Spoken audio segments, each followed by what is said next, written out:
Hello and welcome to the channel. I am Commander Tyrael and this is Ultimate Admiral's Age of Sail. I picked this up during the Steam Summer Sale and have been meaning to play it for a while now. Today we're going to be playing as the British and participate in some good old-fashioned colonialism.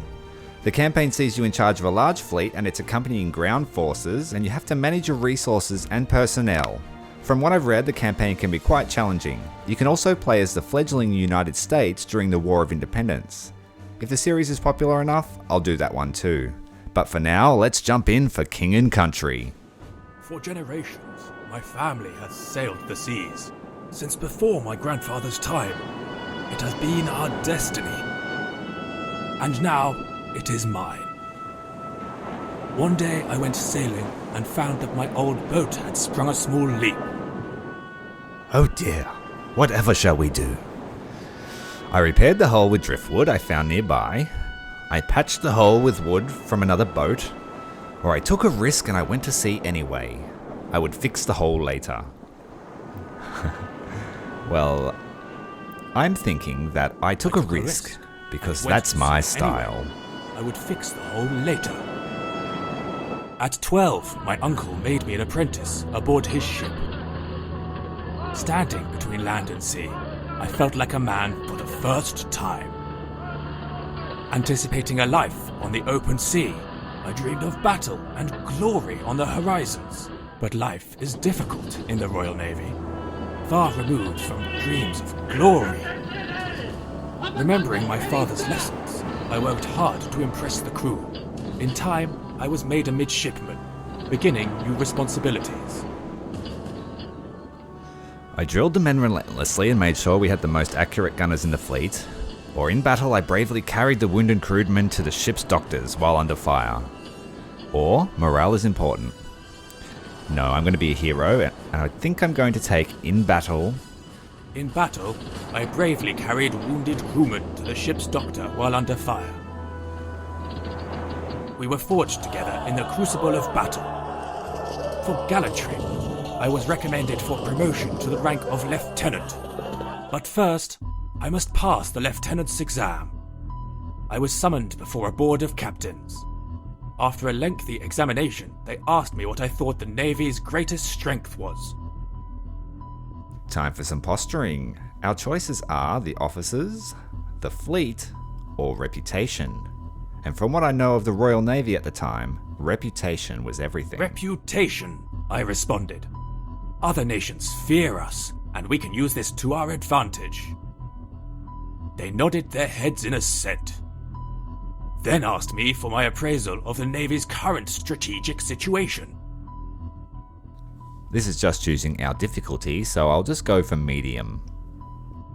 Our fleet is admirable, but our enemies are always looking for an advantage to use against us. An old, grey-haired captain asked me about my skill in the organization of amphibious operations. This is land battle difficulty, so we'll just choose medium.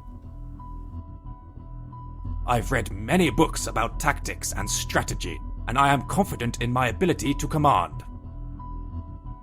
The board applauded my answers and took a moment to reach their consensus. "Congratulations, sir," they said. "You have just made lieutenant." Hurrah, Lieutenant! So now we'll choose our character. I think every man and his dog would have played Horatio Nelson, so let's choose somebody else. I think I might go with John Jervis, reformer of the Navy. Spain guards the mouth of the San Juan River with a strategically placed fortification under the command of Captain General of Guatemala. Securing the entrance to the river opens the route to Lake Nicaragua, and will bring all these rich lands under the authority of Britain and King George III.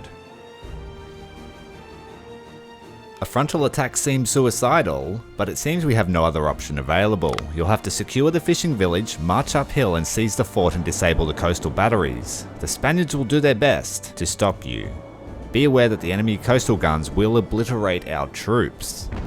Our ships have been intercepted by the corvettes Galga and Mercedes. Their opening volleys raked the bridge and the captain is badly wounded, with the first lieutenant missing.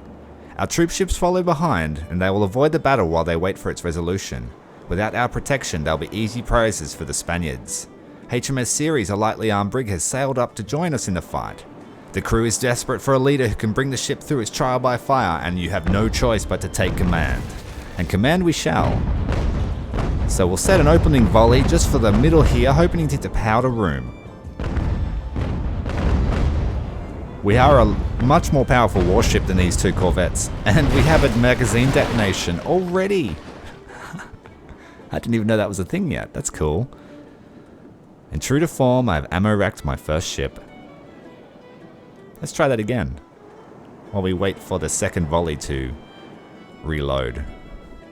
Those two 6-rate corvettes would have done a fair bit of damage if they had been left to their own devices, but we got fortunate there. I can't seem to select my brig yet. Maybe he's not in the battle. Who knows? Anyway, we've got second shots off here on the sloop. Sloop of war. Poor Mercedes is still shocked at the loss of their sister ship there. We have lost a gun. We have lost a gun. But I don't think it matters. We should be able to come up astern of this sloop with our brig and try and rake her. We do have a significant amount of crew on board, but I don't want to waste them in a boarding action.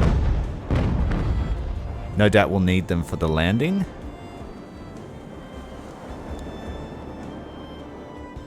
And here comes HMS Ceres up astern, ready to make a port turn and expose her starboard guns. Looks like Mercedes is trying to cut us off here because she is slightly faster ship.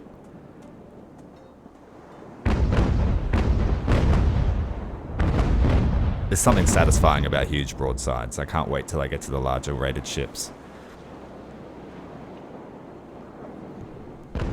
Now, I'm not expecting much from the brig guns at this range, but at that angle they should do some serious damage to the stern. In these sorts of engagements with Age of Sail ships, crossing the T is one of the most effective tactics that we used. A cannonball passing through the entire length of the ship is very, very devastating. And demoralizing for the crew.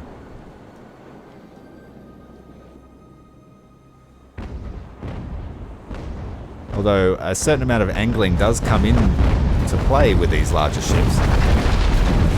Oh, we've had another devastating ammo rack. She was pinned between our two ships and there wasn't much hope for her. That's a horrible way to go.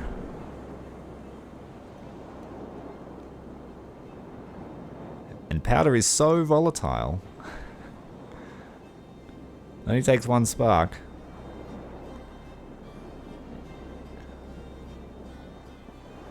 And we're just going to let them burn. There's no convention for saving sailors back then. Alrighty. So now that the naval action is complete, we can start to bring up our troop ships. Now they will take a little bit of time. They are ponderous old merchantmen.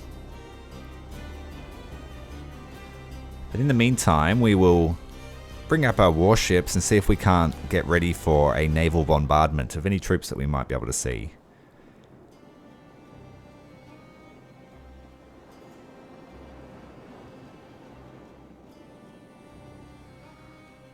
We're not going anywhere in a hurry.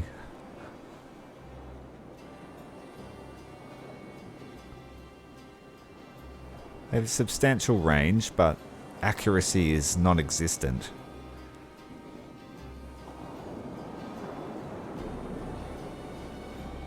I see a Marines on the deck there.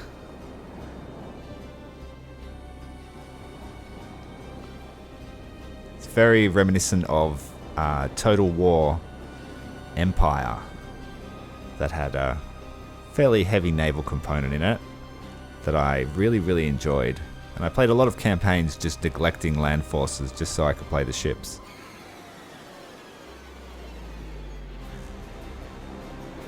I do like the concept of an amphibious landing though, that's cool. Now I don't want to get the brig too close in case they do have cannons somewhere within range, and that coastal battery is fairly powerful. Probably got 6 or 8 pound guns on the cliff top there. We won't be able to target them, I don't think. Because you can't elevate an 8-pound cannon too far. So we've got the troop ships Dorset coming up. They're about 4 or 5 hours away on that heading. What are we doing? A rate of 2 knots with a crosswind.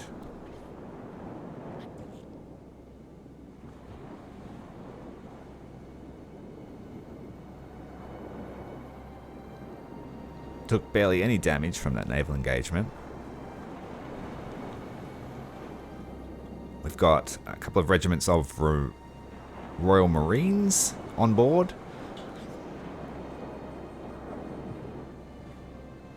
Well, not a regiment, but you get it. Squads.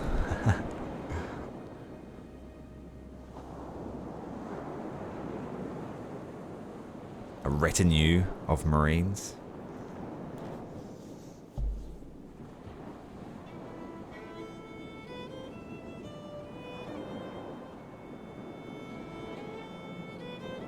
I love listening to the sound of the ocean in these games as the Mercedes burns. It's like ASMR.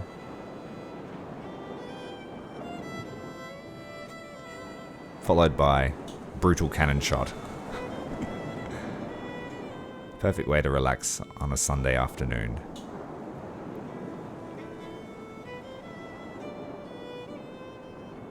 So I've turned the game speed up a little bit because we will literally be here for hours if we wait for the ships to come in at their own pace.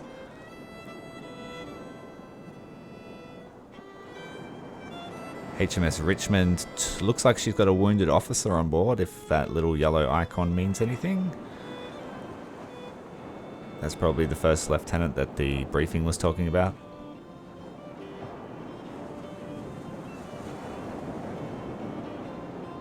So we've got the starboard guns on both ships ready to fire on the beach at the first sign of any Spanish. I love how the Spaniards are always the bad guys.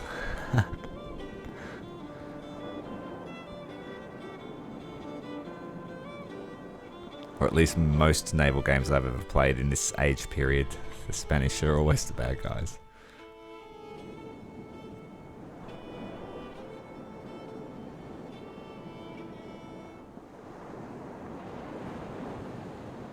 I spent a lot of time fighting the Spanish in Sid Meier's pirate game. Both the original and the remake.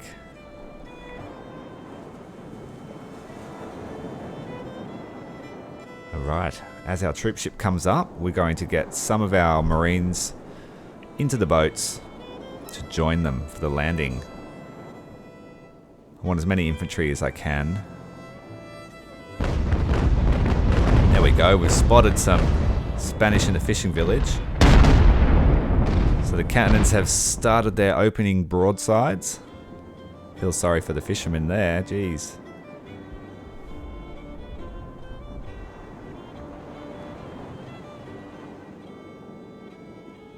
I mean, the chances of being hit by a cannonball are pretty slim, but if you did get hit, Jesus.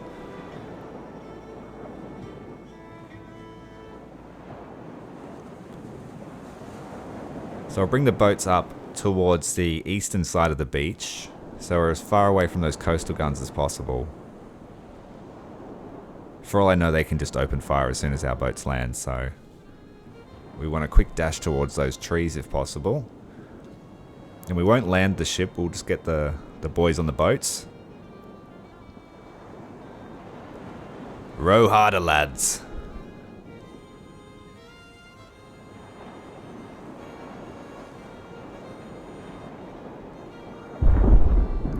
Okay, so we've got a decent amount of infantry. I don't know if it's going to be enough though, or I don't know what the resistance is going to be like.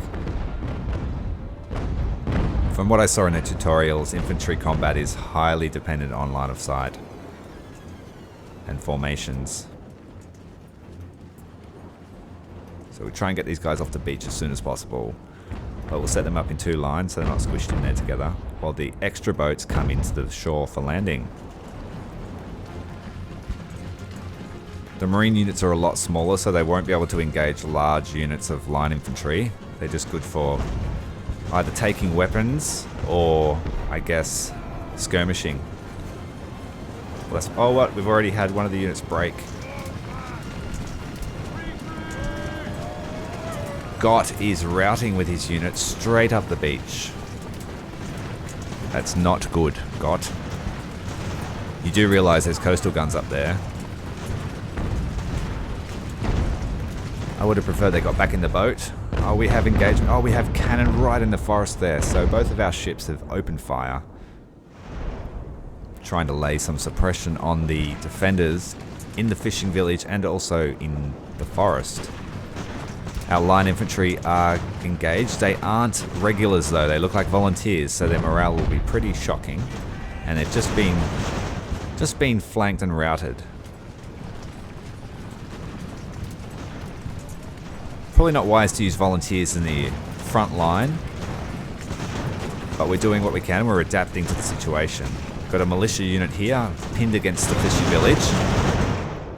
A massive volley from those muskets. They are losing a substantial number of men, but we've just taken friendly fire from our ship. We need to turn off the bombardment while our guys are there. Actually, we'll focus here on try and hit this cannon in the forest, but this is going to shambles. We're doing more damage to our own men than we are to the enemy.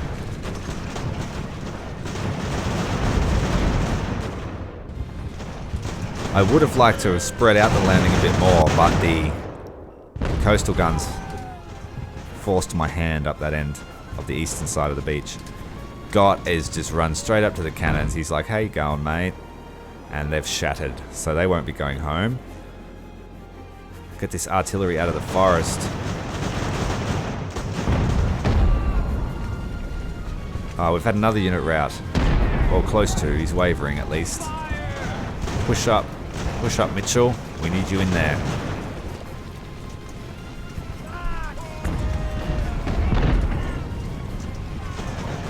Okay, we've got another unit of skirmishers crossing the river here that's going to try and engage us, so we'll move up some line infantry to counter their advance. We've got effective fire from the ships now on that artillery unit. I would have charged, but I think that's not smart at the moment. We'll kill the unit and then we'll take the weapon if we can. It's horribly close, guys. Stop the cannons, stop the cannons. Ceasefire, ceasefire. Alright, that unit of skirmishers is in for a rough treat. So we'll start forming up our line infantry on the main road. The larger units.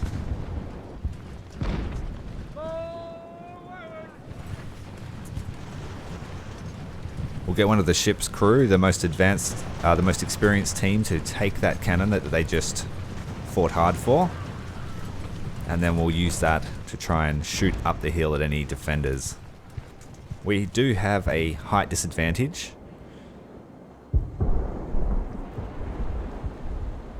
So the coastal artillery is now attacking our units down in the town. So we'll try and move the boats up a bit and see if we can't harass them with cannon fire.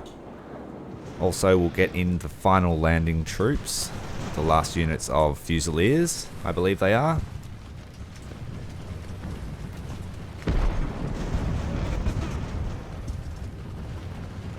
That skirmisher unit is no threat, but we have two more units of skirmishers.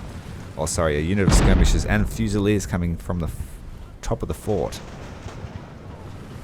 They're putting fire on our cannons, so we need to get the main force of Fusiliers up. Let's go, go, go. Line infantry were notoriously hard to move around, so this makes sense. Especially while taking cannon and musket fire, that would be horrendous. Alright, so we'll swing series around to port and bring the guns to bear, see if we can't hit that cannon up on the cliff face. Doesn't look like we can elevate enough. I suspected that would be the case, but it was worth the try.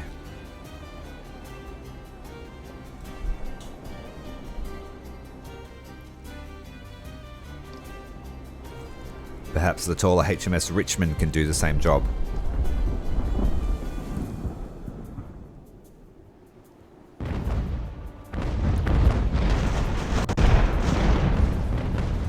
Solid hits on those defenders there from the HMS Richmond.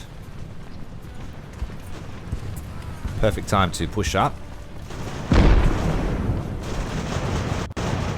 We're being hit by flanking fire from the skirmishers, despite them already being engaged by our marine infantry there. And we have the final units from the final landing ship, and we'll bring them around to the flank so we have a secure flank.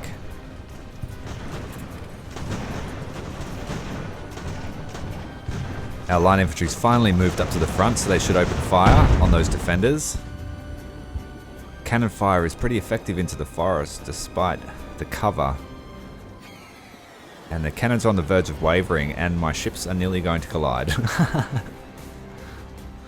Careful there, lads.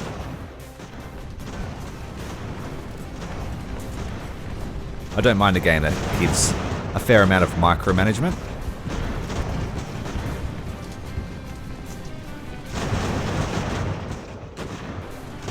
Despite being a tutorial, the land battle has been a little bit challenging so far. I enjoy that. The naval portion was over pretty quick. Alright, so we'll anchor those ships, stow away the sails.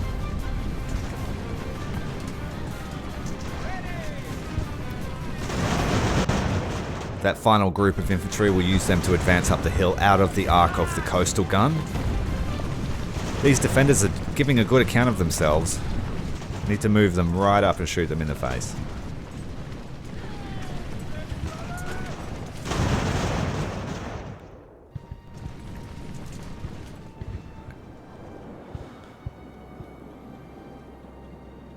Quite a picturesque little town that we have here on the cliffside. About to turn it red. Those Jamaican volunteers are still routing. They've lost half of their number. Ships are safe, no gunfire is happening on them. So we're out of the arc or the range.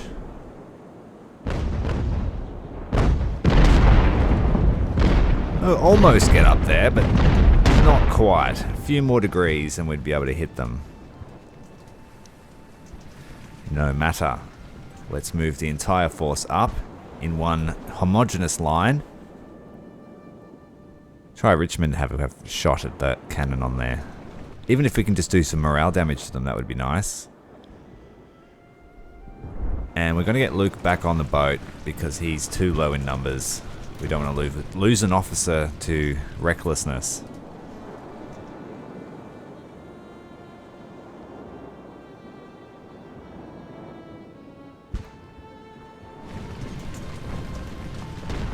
We'll keep Jervis, which is our admiral or main character in this campaign. We'll keep him at the back to keep the fishing village safe and to keep him out of harm's way as well.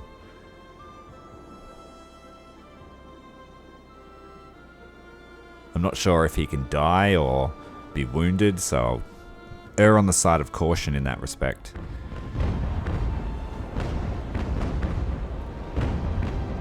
Not quite. But we've got unlimited cannonballs, so we'll just keep them going up there.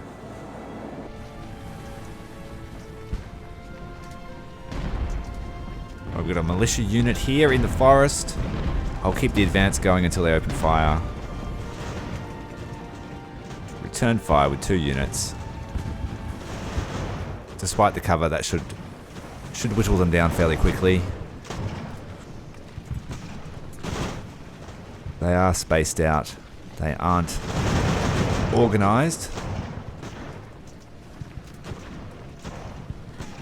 That probably makes them a little bit better in the cover, actually, than being aligned.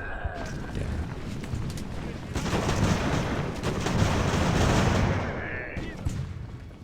And they've routed. They'll run home to tell their mummies that the British are coming.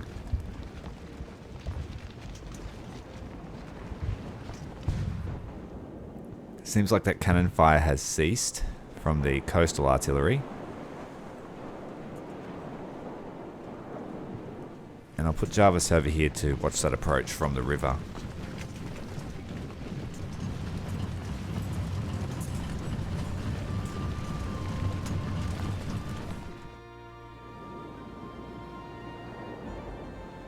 Doesn't look like there's any other troops there, but I may not have line of sight.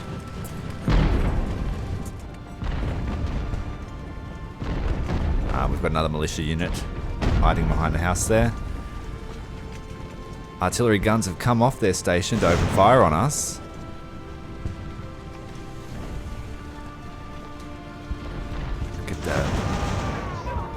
Get the muskets up, fire on them. Militia still haven't seen us or made a move to attack. Get one of the larger units of line infantry to attack that militia unit in the forest that routed before. Jarvis is still safe in the village, making his way to do... Oh look, this is why we have an overwatch. If they came up behind us without knowing about them, they would have done a lot of work. But during this age, a headlong charge into fixed line infantry was a death sentence. So as long as we keep looking at him, he should stay away. I'm not sure if those dragoons are actually armed with muskets or not. They may just be melee cav. So the militia have moved forward to engage our 2 units here on the hilltop. Jamaican volunteers sitting in the centre. We'll push them up to engage the militia. This artillery unit has 160 men, so if he comes off the guns, he may put up a fight.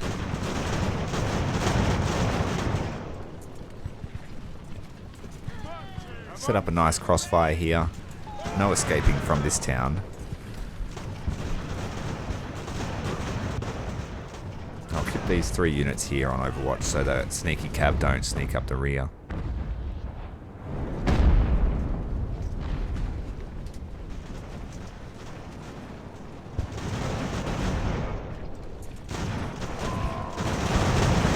It's just a straight shooting match until someone gives up. Troopers have come off their guns. They've realised that there's actually a fight in their fortress. Oh, they had some camera issues. That was an issue that Total War had too, when you were trying to look at different elevations.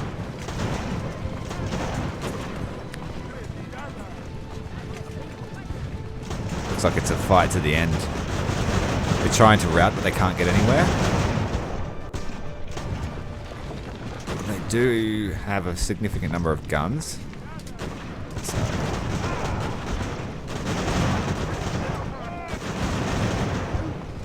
If they were to charge now, it might do some damage to that Jamaican volunteer unit, so...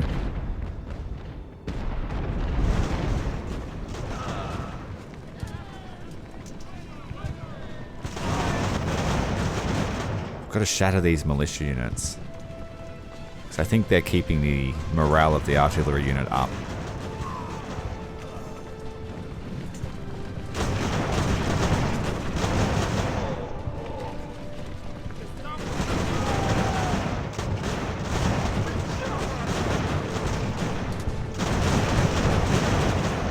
Bring up another unit since they don't want to surrender. I'll give it to them. They've got some morale on them, despite the odds. Now they're charging. They're giving it all to try and get out. Right up the centre. They've entered melee combat, and they have now surrendered to us. And it looks like they are now under our control.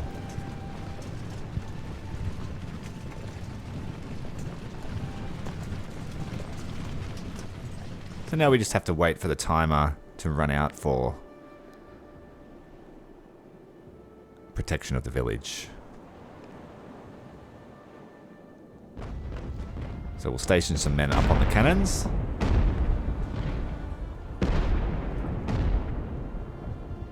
And this fort is as good as His Majesty's. Escorting our hostages back to the ship, making sure not to leave them unattended. Don't want to give them an opportunity to pick up arms against us again. And for all intents and purposes, this mission is complete. Outcome of the battle, we've got... It was a fairly balanced naval engagement in terms of gun weight, but it looks like we got very lucky. Also, it noted that we have 100 missing on the Spanish side, which is I'm assuming the captives that we took. No one knows where they went. I have been promoted to captain and given command of a brig and old sloop. I dreamed of staying on HMS Richmond, but to do so I would have to remain a lieutenant. Promotion is a much better choice, right? We anchored in the mouth of the San Juan River and there we wait. We have had no news from home, no news from Jamaica, no news at all. There's a saying, during war, no news is good news. But soon we will need to replenish the food and rum, or else the rumours of half rations will become a reality in just a matter of weeks. And thus our naval career has begun. We have 2 ships, the HMS Ferret, the HMS Alert, and the troop ship Astarte. A pretty humble little fleet to be sure, but I'm sure we will find renown on the open seas. If you've enjoyed this, hit the like button and make sure to subscribe. Until next time, Commander Tyrael, out. Oh, P.S. The enemy commander contacted me and is offering to pay a ransom for the safe return of his men. But guess what? He's not having them back yet. Bye.